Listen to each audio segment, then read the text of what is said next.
Essayer de retracer l'histoire de ce dossier et ses conclusions avec nos invités autour de la table. Julien Lacasse, vous êtes avec nous en tant que président de l'association Sites et Monuments, Didier Rickner, directeur de la rédaction de la Tribune de l'Art, et Guillaume Vogt, vous êtes généticien à l'INSERM, c'est l'Institut national de la santé et de la recherche médicale. On va parler bien sûr de ces nouvelles interpellations ensemble.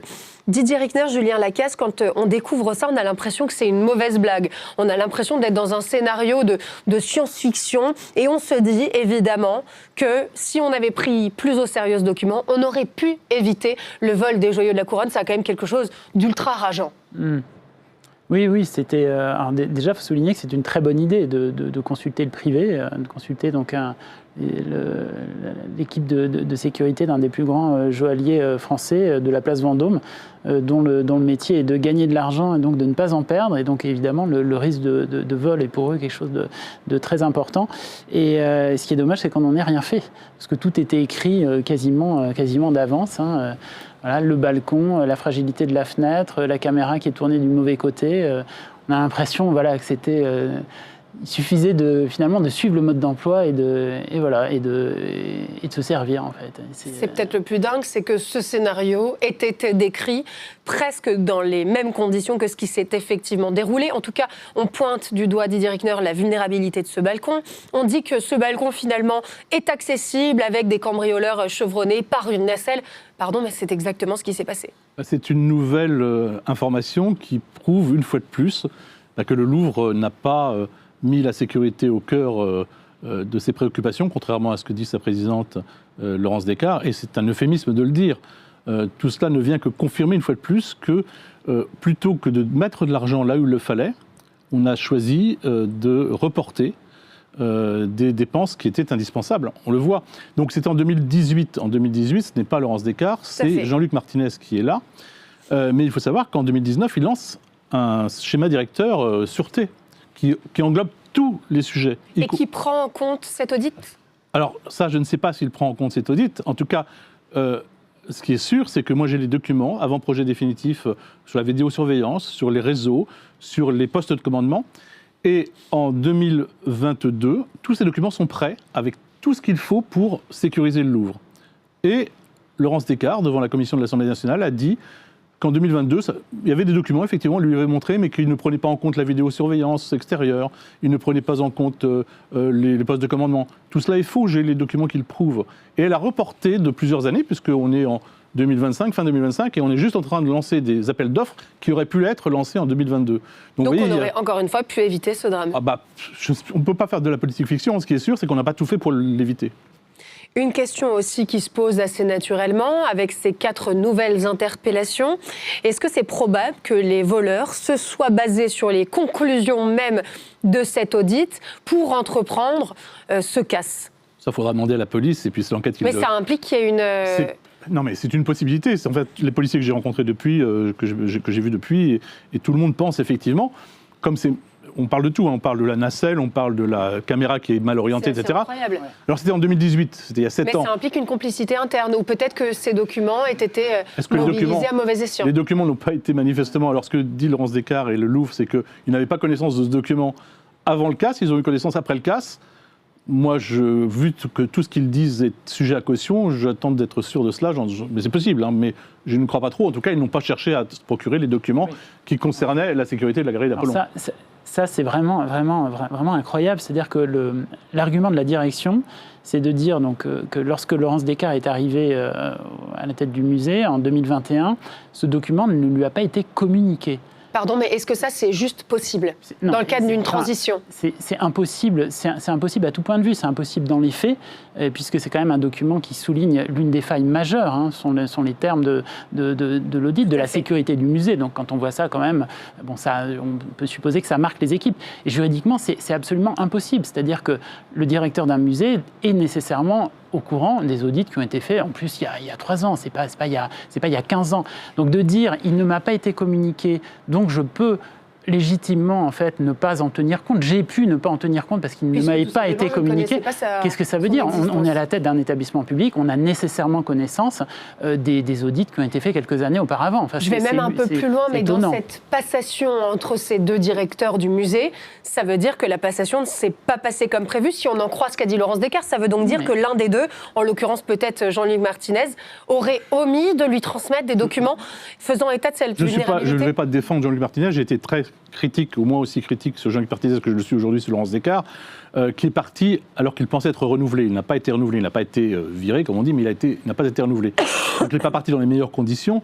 Je ne suis pas certain que... je ne sais pas ce qui s'est passé, mais moi, encore une fois, je ne crois pas à la parole du Louvre aujourd'hui. Et on nous dit, après le vol, on s'est fait remettre les documents des travaux.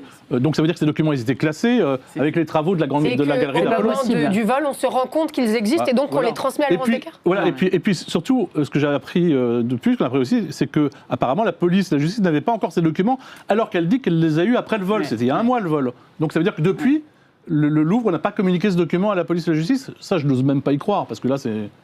Non, mais si vous voulez, c'est comme un nouveau ministre qui dirait... moi, je n'ai pas à connaître des documents qui ont été remis à mon prédécesseur. Ça n'a aucun sens d'un point de vue administratif. Est-ce qu'on sait ce que M. Martinez a dit ? Est-ce que M. Martinez il n'a pas répondu apparemment D'accord. Ça pourrait être intéressant de savoir ce que M. Martinez dirait. Est-ce que lui affirme avoir transmis ou non à Laurence Descartes ces documents ? Il n'a pas à transmettre le document. Ils sont au Louvre. Oui. Laurence Descartes arrive et elle a la pleine possession de tous les documents qui ont été produits pour le musée. Mais donc bien c'est sûr, à elle de les consulter. C'est même pas une archive, ça avait été fait il y a 3 ans. Enfin, je veux dire, c'est pas un document qui ne dit rien. Ça insiste sur une faille majeure. Julien a raison. C'est pas possible. On ne voit pas les ministres ou qui succèdent aux ministres ou les directeurs. Tiens, voilà le dossier, etc. Ça ne se passe pas comme ça. Il y a une continuité de d'autant plus qu'il y a des personnes de l'administration effectivement qui restent, et qui sont là. Absolument. Et donc c'est les présidents qui changent, mais l'administration est censée être au courant. Donc, et en tout cas, depuis le CAS, il y a un peu plus d'1 mois. Apparemment, ce document n'existait pas. Si le Monde ne l'avait pas révélé, c'est le Monde qui l'a révélé, eh bien, on ne serait toujours pas au courant. Et apparemment, la justice et la police ne seraient toujours pas au courant, puisqu'ils ont demandé qu'on le remette. C'est peut-être ça le plus grave, parce que ça permet aussi de donner un certain nombre d'informations, peut-être sur l'enquête, et de nourrir. Ils ont demandé qu'on leur remette le document. Or, le Louvre dit on ne l'a eu qu'après le CAS. Donc, ils l'avaient, pourquoi ils ne l'ont pas remis tout de suite ? Enfin, tout ça n'est pas clair, vraiment. Et ça se rajoute à tout ce qu'on a pu constater déjà, qui est accablant pour la direction actuelle. Est-ce que ça devient trop accablant ? Est-ce qu'au bout d'un moment, ça ne peut plus continuer comme ça ? Didier Reckner, je connais votre réponse. La réponse, c'est la démission de Laurence Descartes. Julien Lacaze, votre ça devient là vraiment ubuesque. Ça dessert l'image du Louvre. Maintenant, il faut arrêter. Quand on a une fonction de direction, le corollaire, c'est la responsabilité. Qu'on soit d'ailleurs coupable ou pas. Il peut y avoir une responsabilité d'ailleurs sans culpabilité, sans faute lourde. Bien sûr. Là, il suffit de constater ce qui s'est produit. Et le constat devrait normalement entraîner la démission. Et ce serait tout à l'honneur de Laurence Descartes qui pourrait faire une très belle carrière ensuite dans un autre domaine. Mais quand on est chef d'une administration, eh bien, il faut assumer, en fait. Voilà. Et là ça semble aller de soi. Et donc, voilà, peut-être ça va enfin advenir, mais un peu tard. Si on rentre un peu plus dans le détail, ce qui est assez incroyable, c'est l'extrême précision avec laquelle cet audit décrit la situation. Vous l'avez rappelé tout à l'heure, ce balcon, c'était l'un, je cite, des plus grands points de vulnérabilité de l'établissement. On mentionne ces caméras de surveillance situées à proximité du balcon. Également, il y a même une infographie sur laquelle on entoure ce balcon. On précise que la possibilité est réelle, que des cambrioleurs, je cite, aguerris, soit en possibilité d'y accéder par une nacelle. On voit que ce travail d'audit, il a été mené très sérieusement. Il pose d'ailleurs un certain nombre de recommandations, parmi lesquelles transférer les joyaux dans une salle du Trésor qui serait conçue dans une autre partie du Louvre, dans un emplacement plus simple à sécuriser de l'aile nord. Sully, alors en cours de rénovation. Il y a même presque la solution. Alors, en fait, les bijoux de la couronne n'ont pas toujours été là. En tout cas, là, je suis en train d'investiguer. C'est pas très simple de savoir où ils étaient avant. Mais il semble, parce qu'il y a un autre document qui a été révélé par RTL, je crois, en 2007, qui dit aussi qu'il y a que la galerie d'Apollon n'est pas sécurisée. Et apparemment, après, mais je n'ai pas les dates, donc je ne peux pas trop m'avancer, mais en tout cas, ce qui est sûr, c'est que les bijoux de la couronne ont été en partie enlevés de la galerie d'Apollon, ils sont revenus ensuite. Donc peut-être que celui de 2007, l'audit de 2007 a été un peu suivi des faits, je ne sais pas. Mais toujours est-il, oui, on se pose la question. Alors moi, je suis allé au Louvre tout à l'heure, et il y a un endroit très simple, en fait, je vais sans doute écrire un article là-dessus. Il y a quelque chose qui s'appelle le studio, qui est pour les enfants, qui était avant une salle d'exposition, qui est près des salles de sculpture du côté de l'Aile de Non, qui est complètement sans fenêtre. Il n'y a absolument pas de fenêtre, il y a une entrée, il y a une sortie. Et c'est un endroit qui serait exactement idéal pour exposer les bijoux de la couronne, parce qu'il n'y a pas de fenêtre, très difficilement accessible, au cœur du Louvre. Donc là, ça serait un endroit qui pourrait être étudié. Alors, je ne dis pas que c'est possible, je dis qu'on devrait au moins étudier cela. Donc pourquoi ne pas étudier cet endroit-là? Ouais. Alors, quand même, il y avait des choses qui étaient très simples à faire et qui ne coûtaient rien. C'est-à-dire avoir une caméra qui regarde dans le bon sens, mettre des plots aussi, parce que je ne sais pas si vous avez remarqué, mais le camion s'est garé en fait sur le trottoir, donc à toute proximité. On met un certain nombre de plots, ça veut dire qu'il faut que le camion se mette sur la voie publique. Il peut donc se faire remarquer plus facilement. Se faire remarquer, créer un embouteillage, et quelques minutes de gagner. C'est-à-dire on voit un camion qui s'approche, donc on gagne 2 minutes. 2 minutes, ça peut faire la différence. Les forces de l'ordre, il y en a, enfin on est à quelques dizaines de mètres. C'est qu'on présente les investissements en matière de sécurité comme étant colossaux, ce qui est vrai si on veut vraiment remettre le Louvre à son niveau de sécurité attendu, mais il existe aussi des mesures toutes simples qui auraient permis d'éviter le drame. Coûteuses, qui pouvaient être faites tout de suite, même si le Louvre est un monument historique, déplacer une caméra, en mettre une autre, la tourner dans le bon sens, mettre des petits plots sur le trottoir pour empêcher vraiment le camion de se garer vraiment tout contre en fait ce balcon, ce sont des choses de bon sens. Et normalement, je dirais qu'en agissant en bon père de famille, on défend son logement, il devrait y avoir quelque chose de cet ordre-là, en disant voilà, là j'ai une alerte quand même majeure, on me dit il y a une faille majeure de sécurité ici. C'est ce que vous nous dites, c'est juste du bon sens. C'est un joaillier qui est fameux, qui a une équipe de sécurité extrêmement aguerrie. Pourquoi il ne se passe rien? Enfin, ça, on peut le faire tout de suite dans les mois qui suivent. Et c'est pas coûteux, c'est pas compliqué, et ça n'oblige pas à repenser tout le schéma directeur de sécurité du Louvre. Mais là, le truc, c'est le syndrome de Notre-Dame, c'est-à-dire on se dit, ça a toujours été là, ça bougera jamais. La charpente ne bougera jamais. Les diamants de la couronne, ils sont là depuis François Ier, ça ne bougera jamais. Si, en fait. Jusqu'à ce qu'il y ait un cambriolage. Guillaume Vogt, on va se tourner enfin vers vous pour bénéficier de votre expertise. Ce mardi, 4 nouveaux suspects ont été interpellés. 2 hommes âgés de 38 et 39 ans, 2 femmes de 31 et 40 ans, originaires de région parisienne. Ils ont été placés en garde à vue. C'est ce qu'a annoncé mardi la procureure de Paris, Laure Beccuot. On voit que l'enquête continue, progresse. Et elle se base notamment sur un travail lié à l'analyse de l'ADN. Est-ce que vous pouvez nous expliquer comment les enquêteurs de la police scientifique travaillent? Voilà, alors ça, j'ai appris comme vous ces arrestations. Et donc c'est le côté sympathique de mon intervention, c'est qu'il n'y a vraiment qu'à expliquer comment on a effectué, comment ils ont réussi un travail extraordinaire à identifier ces personnes. Pour savoir, on a tous un génome différent qui nous différencie, qui fait qu'on est ce qu'on est. Est-ce que c'est un peu comme une carte d'identité? C'est une carte d'identité, mais beaucoup plus précise quand on la regarde entièrement. Et ça dépend justement à quel niveau on la regarde. Et c'est des choses qu'on a essayé de faire depuis très longtemps. Je pense que la première, ça a été dans les années 87. C'était à la fois pour innocenter une personne qui avait été accusée de 2 viols et à la fois en 87 pour trouver, après un prélèvement de 4500 personnes, on a réussi à identifier un boulanger qui était l'auteur de ces 2 viols. C'était Pitchfork, je crois, en Angleterre. Et à partir de ça, on s'est dit que c'était excellent pour pouvoir identifier. Alors le problème, c'est qu'à cette époque-là, on utilisait des techniques qui demandaient vraiment beaucoup d'ADN et on ne pouvait pas tellement le généraliser. Et là, il y a quelque chose qui est arrivé. Alors, vous le connaissez tous, malheureusement à cause du Covid, c'est la PCR, où on va amplifier de l'ADN. Donc ça permet, à partir de très peu de quantité de matériel, juste on pose son doigt et là j'ai déposé de l'ADN. Juste à partir de ça, on peut amplifier des séquences.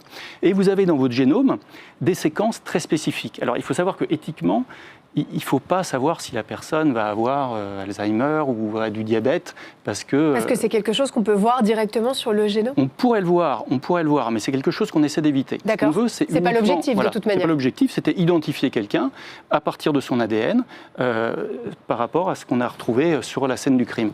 Et donc ça a été fait grâce à ces techniques de PCR et d'amplification. Alors ça marche comment? On fait des relevés? Alors, un maximum de relevés? En fait, donc la police scientifique effectue des prélèvements. Vous les avez vus en train d'effectuer des prélèvements. Et ça, apparemment, il y a eu 200 prélèvements qui ont permis à certaines identifications qu'on a appris au fil de l'eau. Et on va amplifier des régions d'ADN très précises. C'est-à-dire, alors, historiquement, on continue.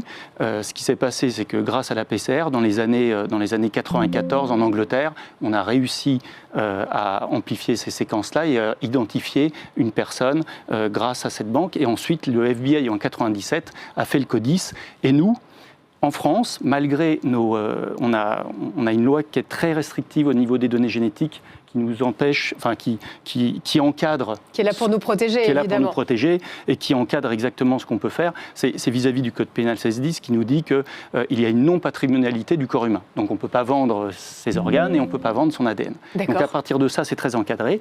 Et dans le cadre des affaires criminelles, on est autorisé à regarder certains marqueurs, et ça, c'est depuis l'affaire Guy Georges, en 98, qui avait fait une dizaine de viols en région parisienne, et on a passé le cap pour justement faire un fichier avec une dizaine de marqueurs. On est passé à 20 plus tard, et qu'on a ensuite élargi, puisque dans les années 2003-2006, on a élargi ça à certains... globalement à tous les crimes, et c'est pour ça qu'aujourd'hui, on a à peu près une banque de 5 millions de traces ADN pour faire ces comparaisons. Qui ne peut être utilisée que dans le cadre d'un crime et d'une enquête ouverte, moi, je suis que scientifique et je vous parle que de la technique. C'est uniquement les policiers qui peuvent faire ces prélèvements-là et le comparer à ce fichier, le fichier qu'on appelle ça le FNAEG. C'est les empreintes automatisées génétiques. Et moi, je me pose une question toute bête quand ils ont dû prélever... un certain nombre d'éléments sur place. Il y a évidemment tous les employés du Louvre qui manipulent au quotidien, le personnel qui aide à nettoyer ces salles, les visiteurs. J'imagine qu'il y a une multitude d'empreintes.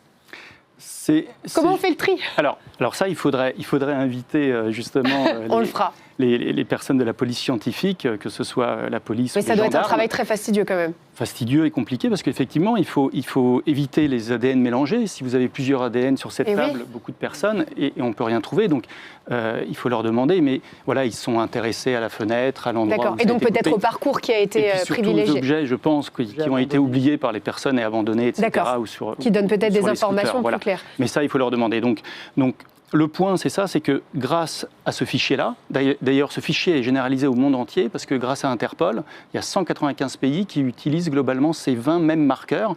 Et ça permet de pouvoir, si on ne le trouve pas dans le fichier en France, éventuellement de l'envoyer à différents pays, etc., via Interpol, pour savoir si cette personne-là est connue dans un autre pays. Et c'est comme ça qu'on sait, en tout cas qu'on suppute que parmi ces 4 nouvelles interpellations, il y aurait un des cambrioleurs, en tout cas une des personnes qui auraient été présentes sur site. J'imagine qu'on a donc retrouvé son ADN sur les lieux. En tout cas, ça reste à questionner.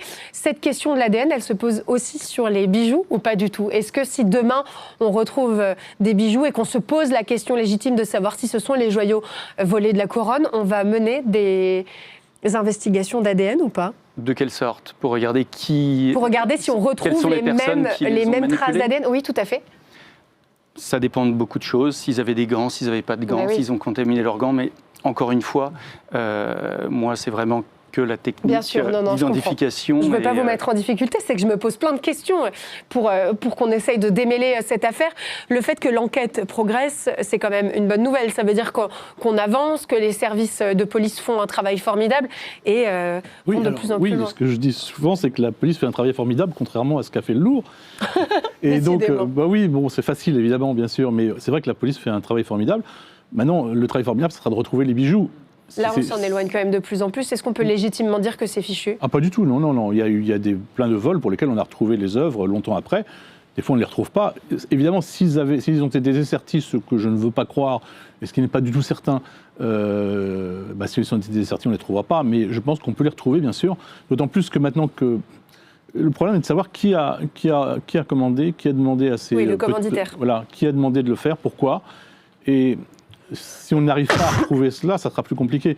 Mais parce qu'il est probable que les 4 personnes ou quelques personnes qu'on a trouvées là, ils savent rien en fait. On leur a commandé quelque chose, ils ont fait ça, ils ont dû le déposer quelque part et après ça disparaît. C'est pour ça que ça risque d'être compliqué. Mais enfin, on voit que la police fait quand même un travail formidable. On espère que le résultat des gardes à vue donnera quelque chose et permettra d'apporter des informations justement sur ce commanditaire potentiel. Ouais. Ce qui serait dramatique, c'est une retaille en fait des bijoux. Comme ça se fait justement pour les rendre méconnaissables, c'est-à-dire qu'on part d'un gros diamant, on le retaille. Surtout les petits diamants, ils ne vont pas être retaillés. les petits diamants, mais si tu prends les 3 Mazarins, qui sont en fait les 2 Mazarins, qui sont les pièces les plus importantes, donc données par le cardinal à Louis XIV en 1661, ça, ce sont des pièces vraiment historiques, c'est-à-dire avec une taille ancienne. Ce sont des joyaux, il y en avait 17 à l'origine, on n'en a plus que 3 en fait, 3 diamants de provenance Mazarin au Louvre. Là, il y en a 2 qui sont partis. Si on les retaille, parce qu'ils sont des gros diamants, on peut quand même les vendre très bien ensuite. Et là, ce serait une perte du point de vue de l'histoire qui serait absolument dramatique. Donc ça, c'est vraiment la hantise, c'est que voilà, pour mieux les écouler, on les retaille. Une question pour revenir à cet audit.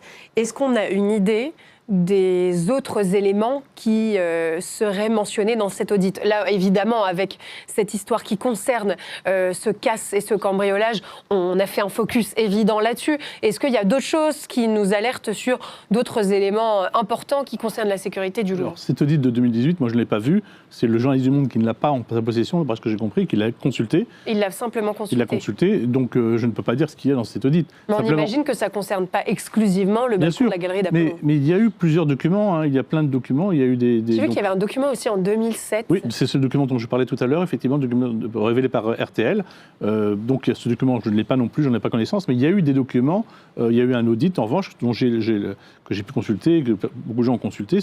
C'était en 2000, cette fois-ci, un petit peu avant, c'était sur les services du Premier ministre, les services spécialisés dans la sécurité, je n'ai plus le terme, qui ont fait un audit aussi. Il y a eu plein d'audits de sécurité, il y a eu plein de documents, il y a eu plein de documents qui montrent que rien n'a été fait depuis. C'est ça aussi qu'il faut voir. Oui, on sait qu'il y a plein de points qui sont fragiles et que rien n'a été fait. Juste pour vous énerver, Didier Rickner, on écoute Laurence Descartes? Non, ça ne m'énerve pas. Ah, pour l'instant, ça ne fonctionne pas. Vous voyez, on veut vous embêter, on n'y arrive même pas. Je suis désolée. Je continue, Julien Lacasse, sur cette question liée à cet audit. Est-ce qu'on a des raisons de croire qu'on va continuer à découvrir d'autres documents comme ceux-là qui montrent les failles de sécurité multiples du Louvre et qui alertent sur un certain nombre de choses, pas nécessairement liées à la galerie d'Apollon, bien sûr, mais qu'en fait, on imagine que des audits sont commandés de manière assez régulière et que finalement, ça fait partie aussi de la vie d'un grand musée.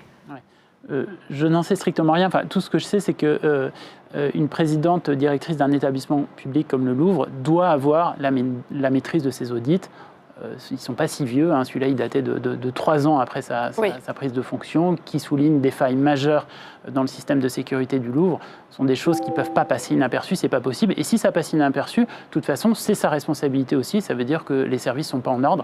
Donc, quelle que soit la façon dont on prend les choses, de toute façon, il y a manifestement un problème. Et il y a un problème particulier avec ces bijoux, parce qu'évidemment, le rapport valeur-volume est absolument imbattable. C'est-à-dire là, vous volez quelque chose de tout petit et vous avez une valeur financière qui est énorme. Et patrimoniale, immense, vous l'avez rappelé. Si vous prenez un tableau, les tableaux du Louvre sont invendables parce qu'ils sont connus, ils n'ont pas de valeur intrinsèque, vous ne pouvez pas les fondre. Vous ne pouvez pas les retailler, vous expliquez tout à l'heure, bien sûr. Voilà. Donc en fait, les sujets de sécurité sont quand même assez délimités et assez focalisés en fait. L'or, voilà, tout ce qui peut se fondre, tous les bijoux, voilà, tout ce qui est en matière précieuse pose un problème particulier. C'est bon, on a récupéré Laurence Descartes, je vous propose qu'on l'écoute, c'était le 22 octobre. Je tiens à le dire, il n'y a pas de retard dans la mise en œuvre du schéma directeur de sûreté du Louvre. Je m'inscris en faux sur les éléments qui sont dans le pré-rapport de la Cour des comptes. Quand j'ai pris mes fonctions en septembre 2021, il y avait déjà une réflexion sur le schéma directeur de sécurité qui était à l'état de réflexion et j'ai souhaité prendre à bras-le-corps cette question. C'est une question très complexe, d'une très grande ampleur et qui nécessite des travaux d'analyse et de préparation avec des experts afin d'établir les conditions de passation des marchés publics qui réaliseront les travaux nécessaires à la mise en place de ce schéma. Quand on écoute ça maintenant, après ces nouvelles révélations, ça paraît complètement dingue. En septembre 2021, c'était à l'état de réflexion. Moi, j'ai des documents dont un daté de janvier 2022, c'est un avant-projet définitif. Donc on était bien plus qu'à l'état de réflexion.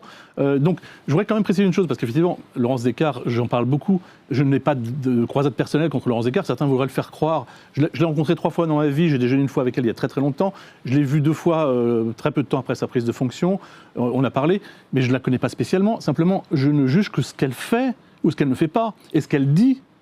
et je constate qu'elle dit quelque chose qu'elle ne fait pas.